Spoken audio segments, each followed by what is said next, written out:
Locked On Podcast Network, your team every day. I'm Luka Doncic, and this is Locked On Mavericks podcast. The Dallas Mavericks are NBA champions. Bang! Bang! It's good! And the Mavericks have won the game! If you don't believe, you shouldn't be here.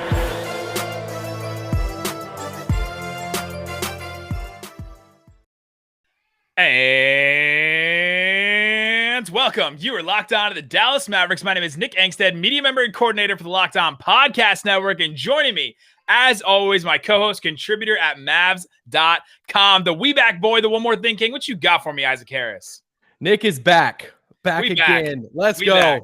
Thank you, Nick, for being back. Even though I do want to shout out some guests over the past 2 days. Austin Garuya came on the pod a few days ago. Callie Kaplan, Dallas Morning News, was on the pod yesterday. And we had a little technical difficulty with the YouTube video on that. So sorry, YouTubers, but you can go listen to the audio and all the podcast formats. But subscribe to YouTube because we'll have YouTube videos every single day. And all of you guys have been subscribing and watching. So thank you so much. This one will be up on YouTube. Subscribe to our YouTube channel if you're not. If you're watching on YouTube, please like, subscribe, comment on stuff. Like and subscribe. And if you want to listen to the podcast, Apple Podcasts, Spotify, Google, the Odyssey app, all kinds of stuff on there. Today's episode is brought to you by Michelob Ultra at only 2.6 carbs and 95 calories. It's only worth it if you enjoy it. Stay tuned for the Ultra Player of the Week coming up later in the episode. All right, Isaac Harris, today we're back finally. It feels like it's been forever, but I guess we took the weekend. And then there was the 2 days with the guests. We actually were together. Yeah. I was in Dallas, which is kind of funny. I was at the AAC for the Spurs game, but I did not go to the game. I was eating dinner, having a great date night with my wife. But yeah, we enjoyed that. Enjoyed the time in Dallas. Feels real good to go back. It was like a coma. It was like I woke up from a coma and I was just back in DFW. So that's what I was doing. We have seen each other on a screen for 3 years. 3 years now. Yeah. And then we finally seen each other in person. And Nick's first words to me was, "You're not just 2D." I said you have a bottom half. Yeah, you have a bottom half. I saw him IRL and it was great. We had a great time, enjoyed being with one another, meeting your kids. Guys, let me tell you, Isaac's kids are the most adorable little things. Like his son is just like, he's going to take over Isaac's role in the podcast one day because the energy he brings and just the jokes, and he'll immediately copy your faces. And yeah, it was just great to hang out with you and your kids and all that. Yeah, we grilled fajitas on a back porch. And it wasn't a game day brisket, but it was fajitas. True. And that's why the Mavs lost. Real good. That's true. That's true. On today's show, we're going to give you a standings update. We're going to go through the Western Conference. We are recording before the Portland Trailblazers play the Celtics tonight. So we're not 100% sure about that game, but wanted to break it down, just talk about what are the stakes for the Mavericks, because the big thing we're going to talk about today is Mark Cuban and Luka Doncic going off on the play-in and the actual schedule and how brutal it's been and all that. And so that gives us a little bit of an insight into Luka sitting back-to-backs, Porzingis sitting back-to-backs, all this stuff. It's a lot more condensed, this schedule, than it has been in the past. And so we'll break down Cuban's comments. We'll break down Luka's comments. But yeah, before we get to that, I think the big news in sports has been Jamal Murray. And this goes into our standings update, is that Jamal Murray has torn his ACL. He's obviously out for the rest of this season, which is huge for Denver. It's awful for him as a player, right? He had that crazy run in the bubble. And then he started this season kind of rough. Still scoring points, but not super efficient, just not really impacting too much. And then he just went on this crazy run recently. He had that 50-point game. He's just been playing really, really well. Locked On Nuggets guys have nothing but good things to say about Jamal Murray. And then now it's just done. And not just done for this season, but like, what if they start next season the way that it normally is, right? Like in September or like late October. Not September. Yeah, late October or mid-October like they've done before.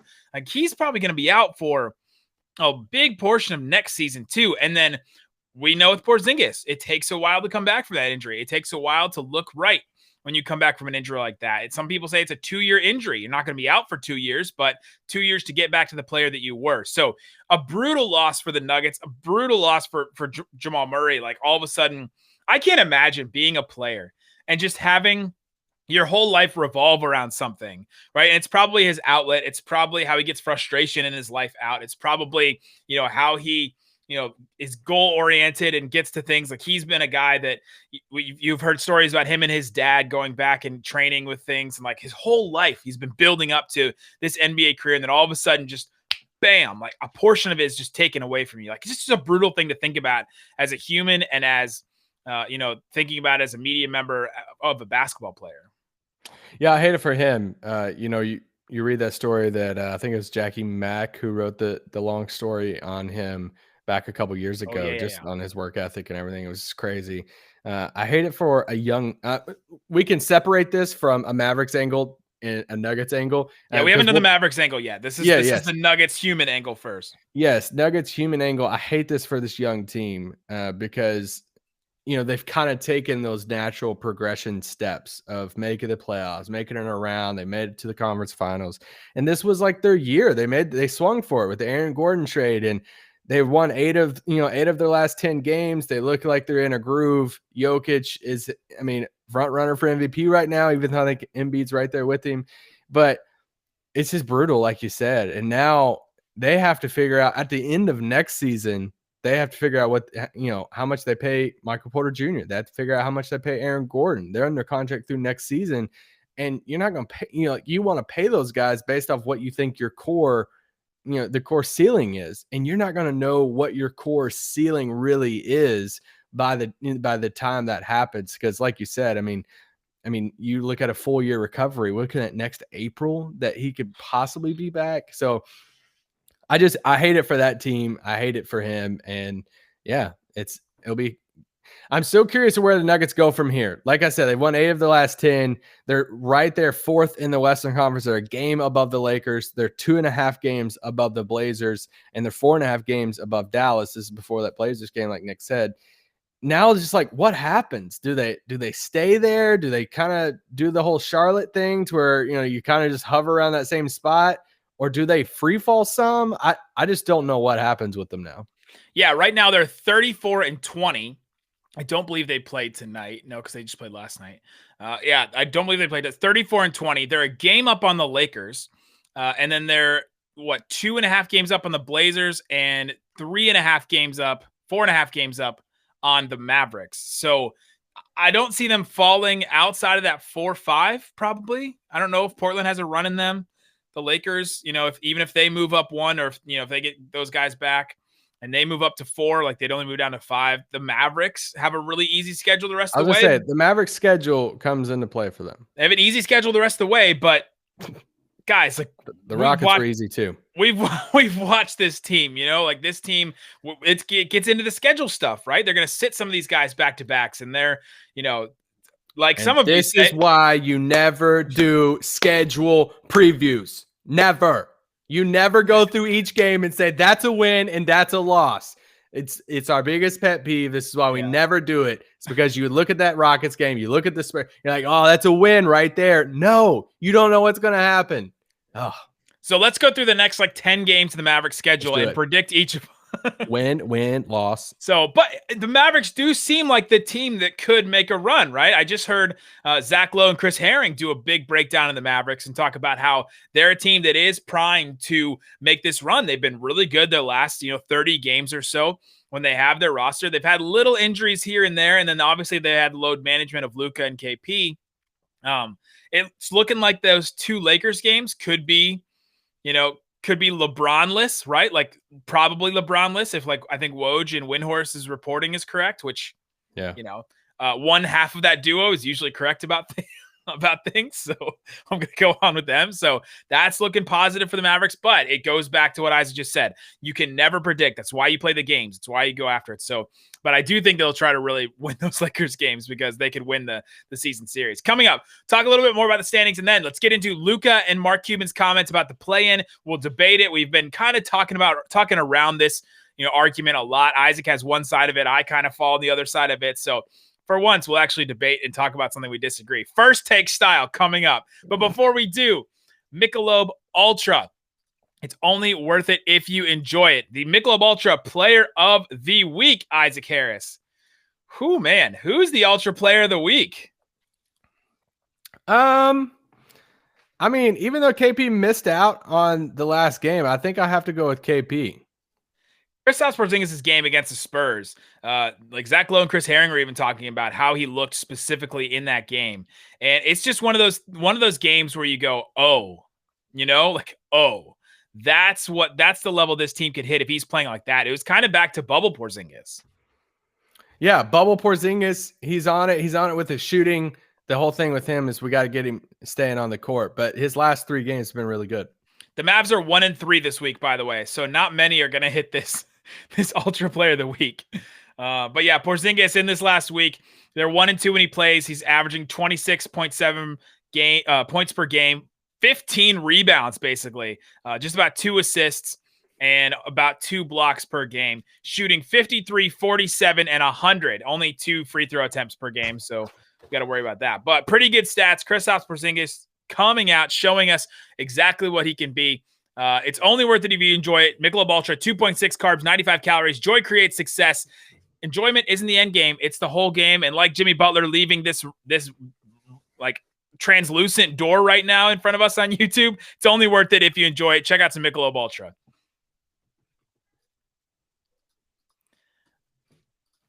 Also want to tell you about our friends at Locked On Today. Host Peter Bukowski has great guests, incredible guests, maybe some of the best guests on the network, like some of the best rising talent on the network always, especially if you're listening today on Wednesday. Go listen. There is an incredible guest. You guys will not guess who it is. Locked On Today on the Odyssey app or wherever you get podcasts. All right, Isaac Harris, let's get into this standings update just a little bit more before we get into Luka and Cuban's comments. What about this Nuggets thing could affect the Mavericks with Jamal Murray? Because all of a sudden, like if the Mavericks can get to 5 and play the Nuggets in the first round, you'd much rather play the Nuggets without Jamal Murray than you'd rather play the Clippers or the Suns or, even the Jazz, right? Like that's the team all of a sudden. If the Jazz stay where they are, then that's a team that you kind of want to gun for. Yeah, for sure. Yes, it's just kind of hard when you see where Dallas. It's like, all right, if Dallas finishes at 6, then they're playing the 3 seed, which is probably not going to be Denver at this point, which is probably going to be one of the LA teams, the Clippers, Lakers, whoever it is. So if the Nuggets stay at the 4-5, then you're looking at Lakers 3.5 games out of that. The Nuggets are 2.5 games out of that 3 spot right now.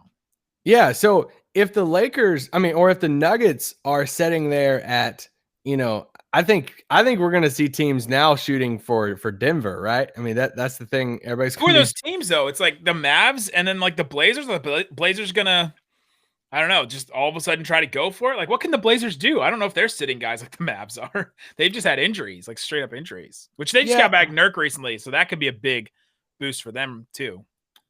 Yeah, for sure. So I think it's more, it feels like the Clippers are kind of separating themselves from the Nuggets and Lakers. I mean, the Clippers are 3.5 games above the Lakers at this point for that 3 seed, which, obviously when LeBron AD come back, they can try to make those up. We just don't know how many games that will be, but there's not a ton left, right? Like how many games do the Lakers even have left? It would be really bullcrap Lakerish for the Nuggets to face the Lakers in the first round somehow. It would be, yeah. That would just be so stupid. But the thing with the Jamal Murray loss is it's at a position for them.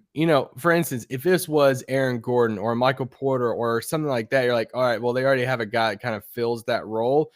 They just traded Gary Harris away too. It's not saying Jamal Murray's like a lockdown, guard defender, but now they're like, I feel like they're extra thin in the guard spot. And the Compazzo believers out there, now is your time to shine. And there are not many of them. Well, it's him. It's Monte Morris, right? I mean, he's the guy. I haven't heard his name in a long time. I'm assuming he's injured or something. Compazzo top shot moments are going up right now, so make sure you put them on the market. Monte Morris, Facu Campazzo. Those are the 2 guys that are really gonna have to step up for them. All right, let's get into this Mark Cuban and Luka Doncic thing because this was the big news. This is why I went on Locked On Today. By the way, spoiler alert: I was the one that went on Locked On Today with Peter Bukowski. That was me. So this started after the Sixers game, Luka was with the media and he said, I don't understand the idea of a play-in. You play 72 games to get into the playoffs, then maybe you lose 2 in a row and you're out of the playoffs. So I don't see the point of that. It started with that quote, right? And you knew that people were going to feel things about it. It's kind of, obviously Luka's going to feel that way because they're in the 7th seed, because it's the potential for that. Would Luka care so much about the play-in if they were in 6th, or if they were like solely entrenched in 4th or something like that?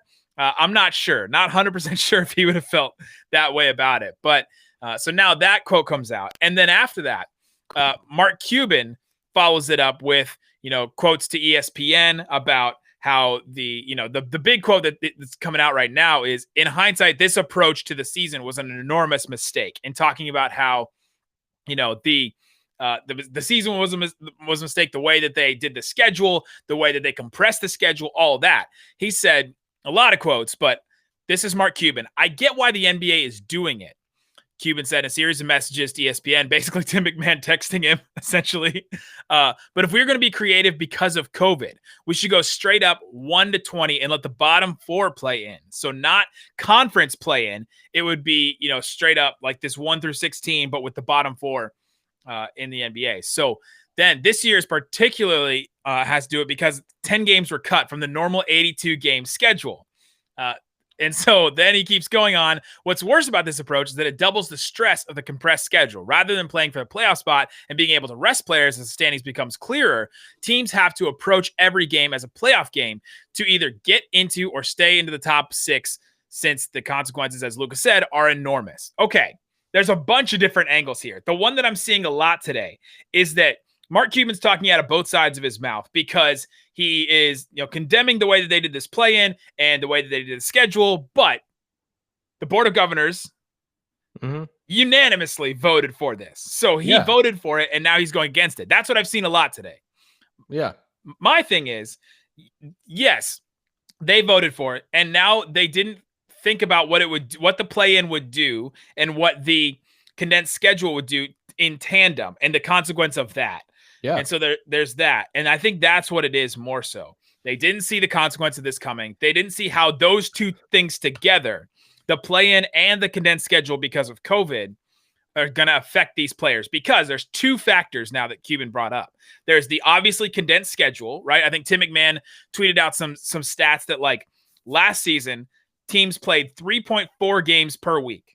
This season, they're playing 3.7 games per week, which doesn't seem like a big jump, right? It's not like one whole more game, but that's like a quarter of a game more a week, which is, a couple more back-to-backs here and there. It's a condensed schedule. They cut down on some of the travel. Like, I think I saw like 15 to 20% of the travel or something like that, but it's not a lot of the travel condensed. And then you have this play-in where more teams are in it. And so you have teams like the Mavericks that have been playing this 8-man rotation for, like, Dirk knows how long they've been playing this 8-man rotation, right? Forever. And so it's having guys play more minutes and smaller rotations and all this. We've heard the thing about blowouts where teams are just kind of mailing it in at certain points. So teams that want to get in the play-in and stay out of the play-in don't have the luxury of kind of mailing it in certain games like that. So long way of saying Cuban's comments were taken in all different directions. Which way did you take these? Well, I saw the same thing too. Of McMahon tweet out and was like, "Hey, Cuban basically voted for this." But I mean, I think we can all agree that there are times that we had an opinion on something, or we made a stand on something, and then later on down the road, it played out, and we're like, "Yeah." In hindsight, and that was Cuban's thing. In hindsight, looking back on it, no, I don't think it was a good idea. So, like when you start a daily Mavericks podcast and have to do a podcast every single day. That's what we do. No, I'm saying we made the decision, and then later down the road, we're like, oh, dang, this actually means we have to do one every day. Every day. Now we're 4 years down the line. Hey. But subscribe to YouTube. And Odyssey app. Yeah. Himalaya. Right. But no. Shout out if you're still listening on Himalaya. Shout out to you. Shout out. So I think, Luka saying that last night, as soon as he said it after the game, I'm like, okay, here we go. And I loved it, because you guys, if you've been listening to this podcast, you know that I have been against this play-in tournament. I at least here's the only thing I disagree with Luka is saying he said I don't see the point in it. I see the point. It's money. That's the only reason for it is for money. Now, I could hear a slight argument of, okay, what helps the tanking situation because if some teams are down there around 10, 11, 12, instead of just throwing the towel in like, hey, let's just go for the 10 seed. I could maybe hear that, but this is so much about money because there's a potential that play-in tournament weekend could be Steph, Zion, Ja, Luka. I get all that. And that sounds super exciting. But I feel like I'm not the only one that has things in my life that look at something and say, man, this is exciting. I enjoy this. But also if it was taken away, I would be perfectly down for that too. And I think you can have that. Like I will watch it and I will say, cool basketball, fun. But do I think it should happen? Absolutely not. I do not like this at all.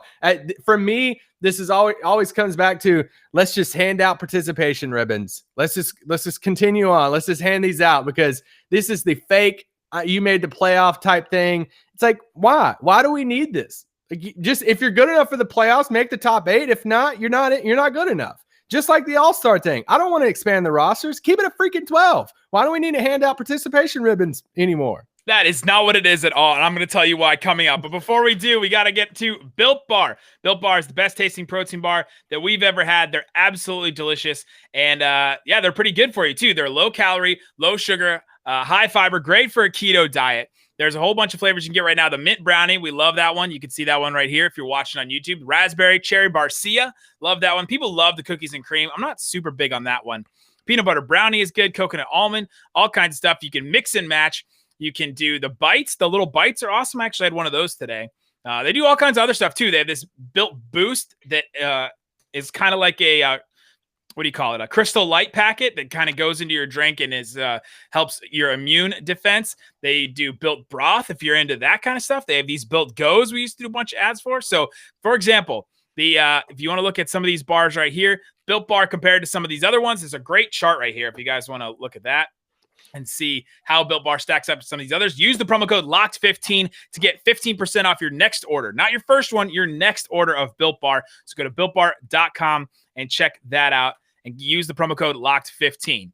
Also want to tell you about betonline.ag. It's the one-stop shop, the one place that we trust to go check out some sporting action, to put some money down on it. So lots of stuff all the time on BetOnline. You can go and check out some NBA action. Let's see what they have for tomorrow. They have the Knicks and the Pelicans. Pelicans 3-point favorite over the Knicks. Interesting. I don't know. I think I might pick the Knicks in this one, even though they're without Mitchell Robinson. The Pacers, a 5.5-point favorite over the Houston Rockets. Mavericks, 1.5-point favorite over the Memphis Grizzlies. Memphis Grizzlies are scrappy, but the Mavericks really need a win now. So I feel good about that one. I feel good about the Mavericks picking them there. Go to betonline.ag. Use that promo code LOCKEDON. Get 50% welcome bonus to the first deposit. BetOnline, your online sportsbook experts.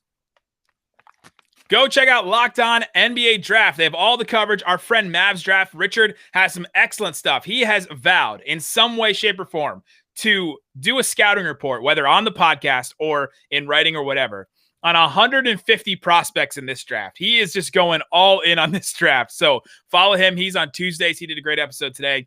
As we're recording this on Tuesday. Follow it on the Odyssey app or wherever you get your podcast. All right, Isaac Harris. So before this, you said that the play-in is a participation trophy and a participation ribbon. You compared it to adding more all-star selections. And I think that's completely not what it is. It's not a participation trophy. It is an opportunity for a team. It's an opportunity for the New York Knicks or somebody to become relevant. All of a sudden, your season can matter. There's all these teams, like right now, the Raptors, 21-34. They are, 7 games out of the 8th seed. All of a sudden, their season matters now. Whereas before, they were incentivized to just tank it out and to not play good basketball, to not have meaningful games. Whereas if they have a matchup with the Bulls, who they're 2 games behind right now, all of a sudden that game really matters for that play-in. And it's another incentive for a team to be good, to play games that matter, instead of, let's just give you, like, if you make the play-in, no one's going to say, oh, cool, you made the play-in. No one's going to hang a banner. Like, no one's hanging a summer league banner for the play-in. What you would be excited about is if you got real hot for a team like the Raptors, that they had some injuries and dealt with a bunch of stuff before. If the Raptors got really hot at the end of the season, got into the play-in, and then actually won and got to the playoffs, right? They got hot at the right time, and it incentivizes that more too. And obviously, the weekend of play-in is going to be excellent, right? That's always super fun, I think.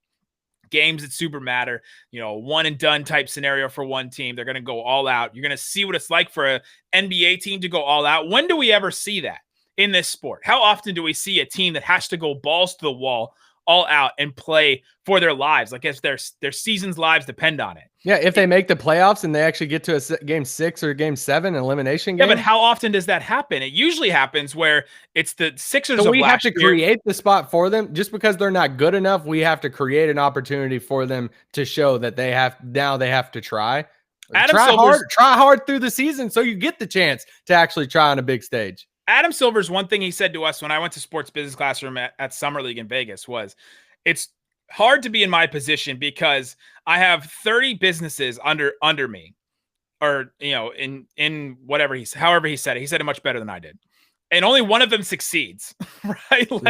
One of them wins the championship. And so you have to kind of find ways to make your season a success in different ways. And I think this is another way to do it, to put more teams on display, to give teams a chance, right? Like the Sacramento Kings. This play-in was made for a team like the Sacramento Kings that just can't get out of their own way. They draft these guys that are supposed to be good, right? That everyone says Marvin Bagley is supposed to be really, really good. He ends up not being that, right? He ends up not being that, and all this. They say, to keep your stars, you have to pay them. Well, they pay Buddy Hield, and it ends up not being worth it. You have to acquire talent the way that they can. They acquire Harrison Barnes, and it just doesn't seem to be worth it, right? Like you go after Luke Walton, all this stuff. They can't get out of their own way. This is made for a franchise like them.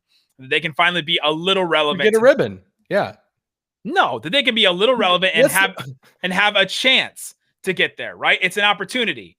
It's not a participation trip. It's not a participation trophy. It's a golden ticket.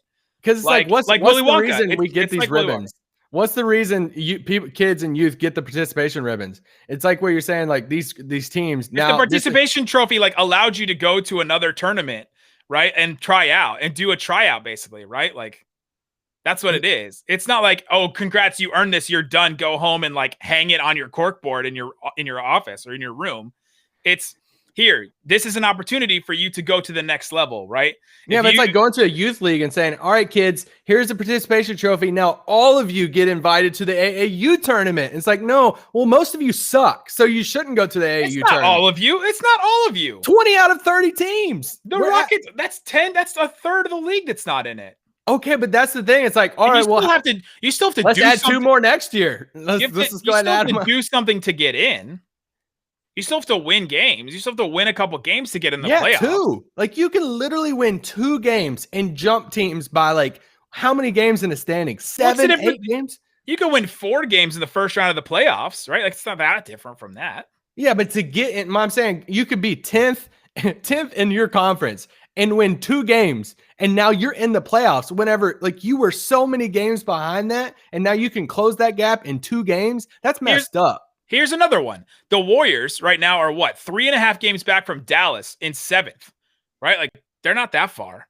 They've had a bunch of injuries. This is to help a team, a little bit of an insurance for a team that dealt with a ton of injuries, that they're better than their record actually says because they dealt with it, especially in this season, like the season the Mavericks have gone through with COVID and all that, right? You want these extra opportunities to prove that you're a team that belongs there.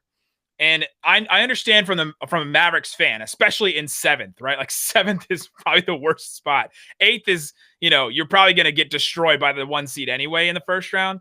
And so I guess 8th is not that big of a deal for the play-in. But with 7th, you're like, oh man, we could have 2 bad games in a row and all of a sudden just be out of it. But for the Mavericks, should love a season like this. And I understand it from the fans' point of view that it stinks, especially right there. But anyone else, the Warriors fans, the Pelicans fans, the Kings fans, maybe not the Kings fans. Sorry, guys. They're 18 games back from the Jazz. No. They're 3 games back from the Pelicans. Guys, what are the Kings doing?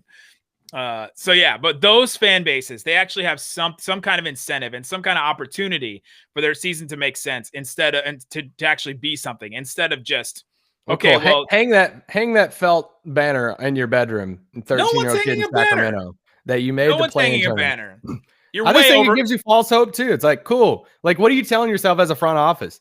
Guys, we made 9th and 10th the past 3 years. We made the play-in tournament. We were so close. This is so cool. So should we rebuild Who would again say or that? should we moving forward? Like, what does it give you? It gives your fan base one fun game because you're not good enough to actually be in the playoffs. I just don't better like than this no fun watering. games. I just don't like this watering down of at some Of point what? Watering down of what? of the league. It's like, okay, cool. Now we're No. like, It's making the regular 20, season 20 out of matter 30 more. teams now make a postseason type of thing. No. So what's you the can't slippery slope? You can't call it that. 22, You keep calling 24? No, you keep calling it a postseason thing, and it's not. It's So what different. is it? It's separate. It's a play-in. It's nobody calls the play-in for the NCAA tournament a play-in, right? Like True. no one calls that the actual tournament or being part of the big dance.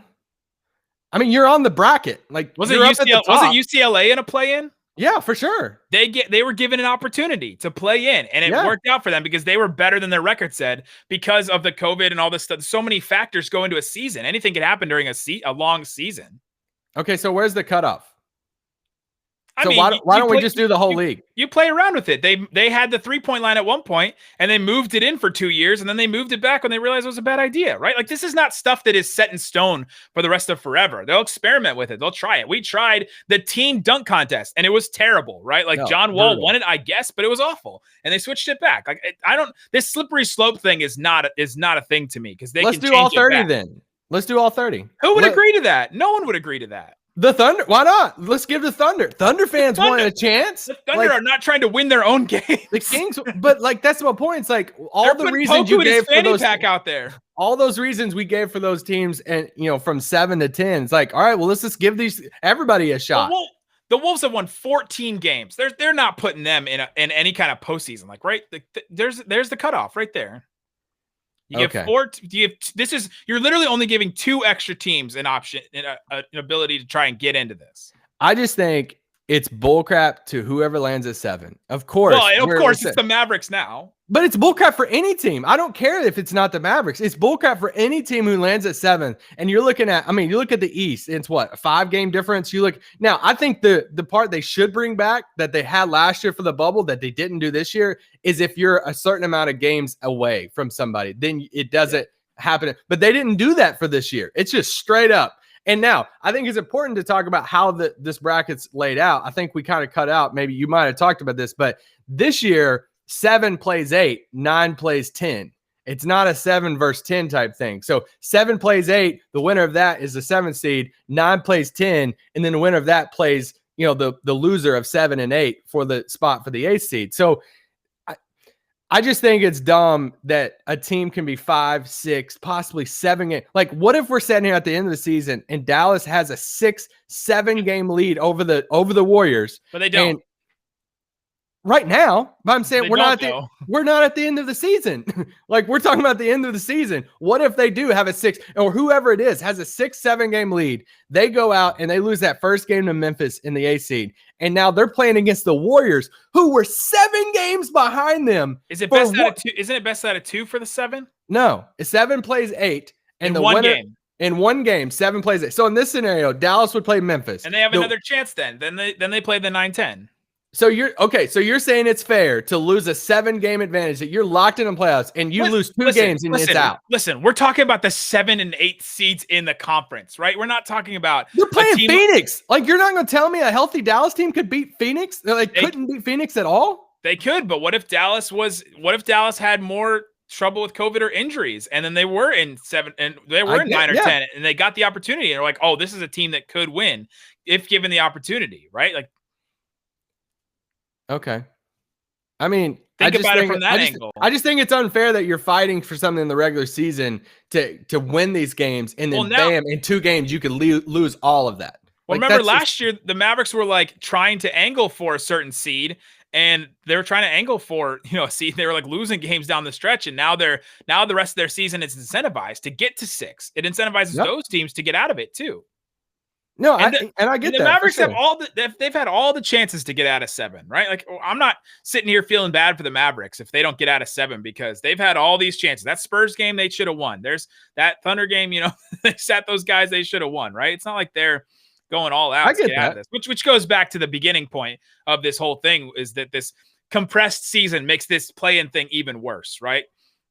If you're going to look at it that way, because all of a sudden it's compressed, games matter a little bit more, and so you're playing a little bit, you're playing your guys a little bit longer, and then it's also compressed, and so there's fatigue, there's mental fatigue, there's soft tissue injury that our friend Dr. Brian talks about, all kinds of stuff like that. So there's a whole amalgam of this is a problem this year that I don't think they'll have in other years. They'll probably fix it again, and next season it'll be like, man, there's so many days off between games, to be something like that where it'll be back to a little bit more normal, I think. Yeah, and I mean, I think your boy Jared Dudley tweeted out today. He's like, "Hey, I don't think it's Jared Dudley, I'll host your podcast." He's like, "I don't think this is going to be happening next year." And the play-in, the play-in, and it sounds it's going to be fun. It's going to be entertaining. Just wait until the first 7 seed out there who has a huge 7-game lead loses 2 games, and all what's going to break loose, because then it's going to be unfair that you're going to lose that advantage over 2 games. And whenever you put in the work and you did all of that to win those games this year, and then that 10 seed comes in and gets hot for 2 games, and then they're in the playoffs and you're not, that part is messed up for me. How many 7 and 8 seeds really super matter though, right? Like how many times do we But we can't look at that and say, okay, let's just say the 8 seed's up for grabs from 8 to 15, and let's just all have a little play-in tournament. No, so you're taking a hyperbolic route that doesn't it goes against the argument. But we can't look at seeds in the conference and say, well, how much does 7th and 8th matter? So let's just make it something fun. I think that's unfair for whoever. You do make the playoffs. You do have to win games to make the playoffs. Heck, let's go up to the 6th seed then. Well, how much does the 6th seed actually matter? It's okay, if they win 15% of the time or 20% of the time in the playoffs, then how much does it matter? What's the bar we set of what seeds matter and what they seeds decided don't? that 1 through 8 matters. We decided that. Yeah. That was an arbitrary number. Okay. So now why not just make it the top 4? Those teams really tried hard, and those teams really got to make the playoffs 1 through 4 in each conference. I would rather go to 1 through 4. No, you would not. Stop. I would. Sign me up. No. Sign me up. Let's do it. You think that the Mavericks are just as good as the Suns? I would rather go to 1 through 4 instead of going lower and saying 1 through 10, 1 through 12. Heck, let's have fun. 1 through 15. Let's just have fun. I don't believe it for a minute. Let's actually have good basketball. Let's incentivize winning for once. Let's incentivize winning basketball. Winning in the regular season. Actually, the course of a regular season. Let's incentivize that. For the Mavericks, it's incentivized. The Mavericks are incentivized right now to get out of 7th and get into 6th more than any other team right now, I think. So you're agreeing it's incentivized. They're incentivized to move up, but why would they not want to move up anyway? It's not like this is going to push them, because they've angled to play other teams before. Maybe they don't want to play the Clippers and they'd rather play the Suns, so they just stay in 7th in a season before. So they're incentivized to not win. Okay, is there a creator NBA stuff that enhances content that you're against? Oh, they did the horse competition that one year. Did that enhance content though? Because I think we all just turned it off because it was bad. That enhances content. Oh, they went from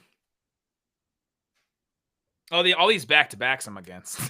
There's too many back-to-backs. I would argue that hurts content because so many people set out of those games. And then the games don't seem to matter because people don't cover them as much. But I mean, yes, it does add content, I guess. Yeah. Anyway.